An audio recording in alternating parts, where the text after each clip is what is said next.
हत्याएं की जा रही। हत्या करने के बाद लंबे समय तक न्याय तो बहुत दूर की बात है, न्याय पे चर्चा भी नहीं हो रही। मैं इसके लिए अपराधियों से ज्यादा हमारी चुप्पी को ज्यादा जरूरी मानता हूं, इसका कारण मानता हूं।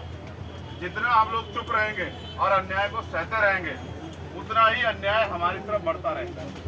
आज हमने जो मांग पत्र दिया है, उसमें जो आर्थिक मदद की मांग थी और नौकरी की मांग थी, वो प्रशासन के लोगों ने ऊपर शासन के लोगों को भेजने का और उसमें प्रभावी काम करने का आश्वासन दिया। साथ साथ इनके बच्चों की पढ़ाई और इनकी मृतक की पत्नी की पेंशन और जो कंपनसेशन का पैसा अब तक नहीं पहुंचा था, उस पैसे को भी पहुंचाने का उन्होंने हमें ऑन रिकॉर्ड उसका डाटा दिखाया कि हमने इस काम को कर दिया। वो इनकी पत्नी की पेंशन के लिए भी हमसे, क्योंकि हमारा अधिकार है, तो वो इसके लिए सहमत है कि उनको पेंशन बढ़ेगी और उनके बच्चों की, जब तक वो पढ़ाई करेंगे, उनके बच्चों की पढ़ाई होगी। जो आरोपी था, एक आरोपी जिसने सरेंडर किया था, उसके साथ 2 लोग और हैं, ये बात भी जानकारी में आई। उनमें से एक को गिरफ्तार कर लिया गया और एक अभी फरार है। उन्होंने हमें आश्वासन दिया है कि हम उस दोषी को भी जल्दी गिरफ्तार करेंगे और उनके अलावा भी कोई व्यक्ति शामिल होगा तो उसको भी गिरफ्तार करेंगे। ये बात अच्छी बात है कि आज आपने बड़े पैमाने पर अपना आक्रोश जाहिर किया है और अपने संख्या बल से शासन प्रशासन को ये सोचने के लिए मजबूर किया है कि अगर इस तरह से कानून व्यवस्था अप्रभावी रही, कानून व्यवस्था में को संभालने में कानून को लागू कराने वाले लोग और कानून का पालन कराने वाले लोग अगर असफल रहे तो जन आक्रोश बढ़ेगा। लेकिन मेरा आपसे भी ये कहना है कि आप भी संगठित रहो, आप भी संगठित रहो। जब तक आप संगठित नहीं रहोगे और समाज को साथ लेकर नहीं चलोगे, तब तक मुझे नहीं लगता कि ये हत्याएं बंद हो सकती हैं। हत्या होने के बाद वो आरोपी जेल चला जाए या उसको फांसी की सजा हो जाए, लेकिन उस परिवार का क्या, जिस परिवार से कमाने वाला चला गया है, जिस परिवार का सहारा चला गया है। ये जो माँ बाप यहाँ बैठे हैं, ये उम्मीद से बैठे हैं कि इनके बारे में सोचा जाए। लेकिन आप जानते हो, शासन सत्ता उनकी है और उनकी शासन सत्ता में हमारे लोगों की हत्या की छूट मिली हुई है, तो हम क्या करें। मैं आपसे भी कहता हूँ, ये जो नौजवान यहाँ खड़े हैं, जब तक आप अपनी शासन सत्ता नहीं बनाओगे, तब तक ये हत्याएं रुकने वाली नहीं है। आज अपनी ताकत बनाई है नगीना के जरिए, तो आपकी बात मजबूत हुई है, आपकी सुनवाई भी होने लगी है, आपकी बात का दमखम भी बढ़ा है। सुन लो, ये ताली बजाने का, नारा लगाने का समय नहीं है, क्योंकि हमने अपना भाई खोया। एक नहीं, कई भाई का एक और बहन बैठी है जिसके 3 बच्चे हैं, वो भी उम्मीद लगा के बैठी है कि भाई चंद्रशेखर आएंगे, मुझे न्याय दिलाएंगे। माननीय मंत्री जी और तमाम लोग, हमारे जिला संगठन के लोग, हमारे मंडल के लोग लगातार इस लड़ाई को लड़ रहे हैं। प्रदेश के लोग भी लगातार इसमें सहयोग कर रहे हैं। लेकिन आप ये सोचो, क्या हम इनको पूर्णतः बंद नहीं करा सकते कि हत्या हो ही नहीं, किसी बहन बेटी का अपमान हो ही नहीं, किसी गरीब को बेइज्जत किया ही नहीं जाए? क्या तार की बाढ़ लगाकर लोगों की हत्याएं जो की जा रही है ये बंद हो जाए? अगर हम ऐसा करना चाहते हैं तो मैं अलीगढ़ के लोगों को भी इशारे के तौर पर कह रहा हूँ, वास्तविकता में चाहते हो कि मेरी कलम में इतनी ताकत आए कि मैं उस एसएचओ को नहीं, उस एसएसपी को भी सस्पेंड करने की हिम्मत रखूं जो हमारे लोगों का काम नहीं कर रहा है, जो हमारे लोगों की मदद नहीं कर रहा है, जिसके संरक्षण में हमारे लोगों की हत्या हो रही है। तो फिर राजनीतिक ताकत देने में मदद कराओ। खैर का उपचुनाव आ गया है, मेरे नौजवान साथियों, आज से ही अपनी ताकत बनाने के लिए लगो।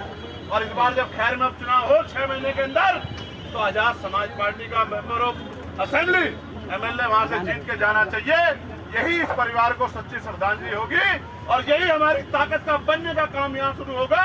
और जैसे हमारी ताकत यहाँ बनेगी, ये गुंडे घरों में घुस जाएंगे, ये गुंडे क्षेत्र छोड़ के भाग जाएंगे, ये गुंडे घरों में दुबक जाएंगे और गुंडागर्दी इनकी इनकी गुंडागर्दी हवाई हो जाएगी। ये भी आपको सम्मान से बात क्या करेंगे, लेकिन ये तभी संभव है कि जो बिजनौर के लोगों ने करके दिखाया वो अलीगढ़ के लोग भी करके दिखाएं। ये अलीगढ़, इसका इतना बड़ा नाम है और मुझे गर्व महसूस होता है कि यहाँ इतना मान सम्मान आप लोगों ने कमाया है, लेकिन यहाँ इतना बड़ा जुल्म हो रहा है, तो ये चिंता का विषय है और इस चिंता को आपको मुझे समझना पड़ेगा। सिर्फ नारा लगाने से या मोटरसाइकिल दौड़ाने से काम नहीं चलेगा। बिना राजनीतिक शक्ति के हम इनका मुकाबला नहीं कर सकते।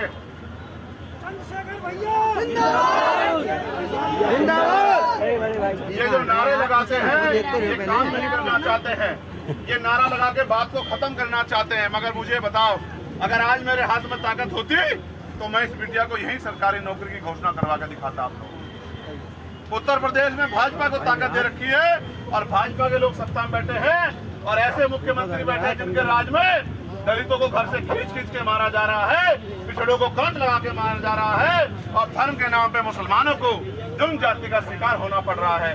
कोई सुनवाई करने वाला नहीं है। आप मुझसे उम्मीद लगाते हो, मैं आपकी उम्मीद पे खड़ा करने के लिए तैयार हूँ, लेकिन जब तक आप मुझे ताकत नहीं दोगे मैं क्या करूँगा। मैं आपसे दोबारा पुनः कहता हूँ, अलीगढ़ में रहने वाले मेरे बंधुओं, मेरी माँ बहनों, अलीगढ़ के मेरे वीर नौजवान साथियों, पहरेदारों, आज से ही जाके जब तक चैन से नहीं बैठना, जब तक अलीगढ़ में आप अपनी ताकत न बना लो और ये मौका आपको 6 महीने में मिलने वाला है, उसी दिन ये एहसास हो जाएगा गुंडों को कि अब चंद्रशेखर आजाद बहुत ताकतवर होगा, अब आजाद समाज पार्टी बहुत ताकतवर होगी, अब भीम आर्मी बहुत ताकतवर होगी। इनके खिलाफ हम लोग गुंडागर्दी नहीं कर सकते हैं, उनके हौसले पस्त हो जाएंगे और जुल्म जाति बंद हो जाएगी और हमारे हाथ में इतनी ताकत भी होगी कि हम अपने लोगों के लिए अवसर भी पैदा कर सकें। लेकिन दुख की बात यह है कि संख्या इतनी होने के बाद भी हम जुल्म जाति सह रहे हैं।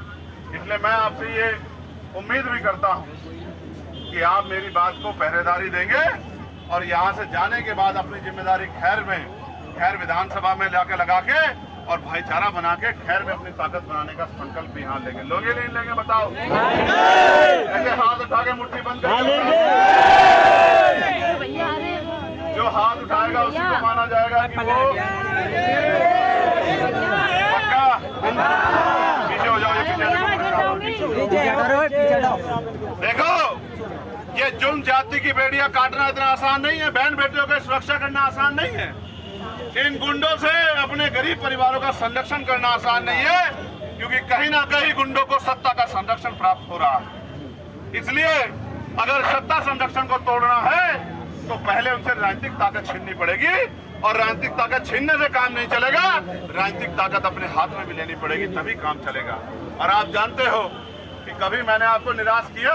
3 दिन पहले आपने सूचना भेजी, मैं सारे काम छोड़ के चला आया, क्योंकि मेरे लिए राजनीति बाद में है और मेरा समाज पहले है। इनका एक एक आंसू मेरे दिल में खून की तरह बहता है। मुझे तकलीफ होती है कि मेरे लोगों पे कितना जुल्म हो रहा है। लेकिन आप बताओ, क्या आप मुझे जब ताकत नहीं दोगे तो मैं क्या कर पाऊंगा? कहाँ लड़ूंगा अकेला अकेला? आप बताओ। सही बात।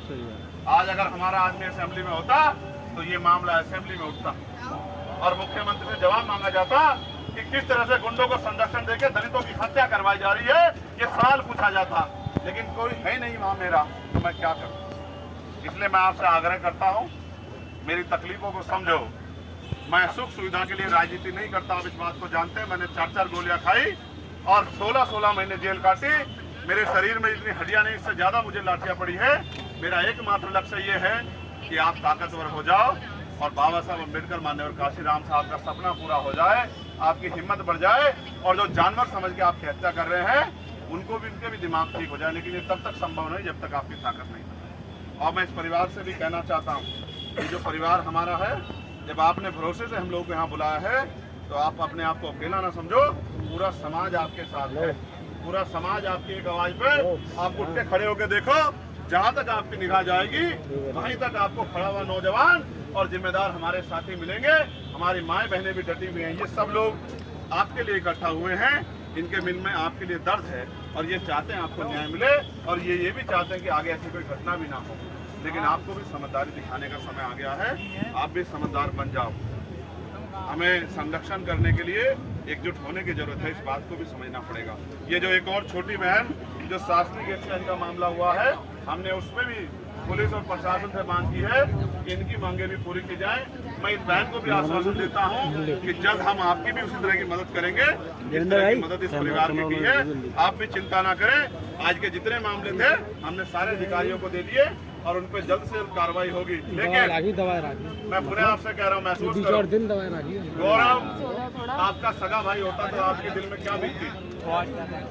भैया बैठ जाओ। ए भाई, आप लोग पीछे हो जाओ थोड़ी, ये बिटिया और बैठी है, पीछे हो जाओ, पीछे हो जाओ, बिल्कुल थोड़ी देर पीछे समझदारी दिखाओ यार। जगह नहीं थी यहाँ पे। पीछे हो जाओ, नहीं इसको कह रहा हूँ, नहीं बेटा ये पीछे हो जाओ बेटा, ये बेटा पीछे हो जाओ।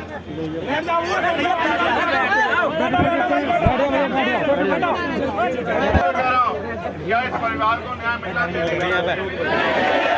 और अगर हमारी दोबारा से आप अपनी मांगों के लिए मजबूत आंदोलन करने के लिए तैयार हो, माने मंत्री बताओ।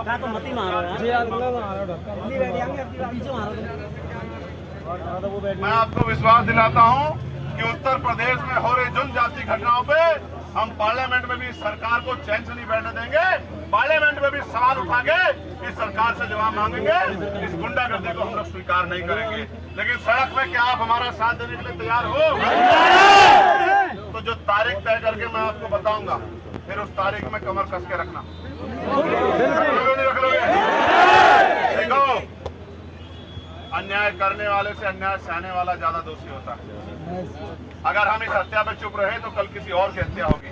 हम इतने कमजोर नहीं कि हमारी बोली लगा के हत्या की जाए। बोली लगा के तो जानवरों की हत्या भी नहीं होती, लेकिन उत्तर प्रदेश में बोली लगा के दलितों की हत्या हो रही है। हमें इस बात को समझना पड़ेगा। हमारी जान इतनी सस्ती हो गई है क्योंकि हमारी ताकत कम हो गई है, इसलिए अपनी ताकत बढ़ा लो, वरना आपकी जान और सस्ती होती जाएगी। मुझसे तो जितना होगा मैं लड़ूंगा, लेकिन मैं आपसे भी कह रहा हूँ, क्या आप इस लड़ाई में मेरा साथ दोगे? अब भी कुछ बचा है जिसको छानना हो, जिसको जानना हो, जिसको ढूंढना हो। अब भी कोई कमी बची है चंद्रशेखर आजाद में जो उसका साथ देने में आपको तकलीफ हो? अब तो मैंने साबित भी करके दिखा दिया कि आपकी ताकत बन सकती है। दिखा दिया नहीं दिखा दिया? तब दिखा दिया जब सब लोग उस आपको हराने के लिए लगे थे, तब मैंने आप नौजवानों की और संविधान की ताकत को नगीना में दिखा दिया। अब तो साथ खड़े हो जाओ। अगर जुल्म रोकना है तो अपने बेटे का साथ दे दो, और नहीं दोगे साथ तो जुल्म रुकेगा नहीं। ये मेरी बहन बेटी है, मैं सच कह रहा हूँ। अगर आप मुझे ताकत दोगे तो किसी बहन के का सुहाग नहीं उजड़ेगा। और अगर कोई गुंडा ऐसा कर भी देगा तो उसकी 7 पीढ़ियां याद रखेंगे। ऐसी सजा उसको मिलेगी कानून शपथ कि उसकी 7 पीढ़ियां याद रखेंगे। किसी गरीब की तरफ कोई आंख नहीं उठाएगा, किसी गरीब की बच्ची की तरफ कोई आंख उठा के देखेगा, उसके आंसू नहीं बहेंगे। मैं वचन देकर कहता हूँ। और जो अधिकार आपको मिलना चाहिए, अच्छी से अच्छी शिक्षा, अच्छे से अच्छा इलाज, रोजगार, जमीन और सम्मान का जीवन, उसकी गारंटी मैं आपको देता हूँ। लेकिन आप गारंटी उन लोगों में मत ढूंढो जो बाबा साहब अम्बेडकर और माननीय काशीराम साहब के सपनों को कुचलने में लगे। आप गारंटी ढूंढना है तो फिर मुझसे मजबूत पहरेदार बताओ आपका कोई है क्या? नहीं। आपकी एक आवाज पे जान लुटाने को तैयार हो, उससे और क्या उम्मीद करनी है आपको? बताओ। अब तो कुछ शिकवा शंका नहीं रहा ना? नहीं। अब तो मदद कर लोगे नहीं कर लोगे? कर लेंगे। मैं अपनी बहन से भी कहूंगा कि वो हौसला रखे। इतने सारे भाई, देखो तुम लोग बैठ जाओ, मैं इसको दिखाना चाहता हूँ कितने लोग बैठ जाओ, सब लोग इसको देखने दो कि कितने भाई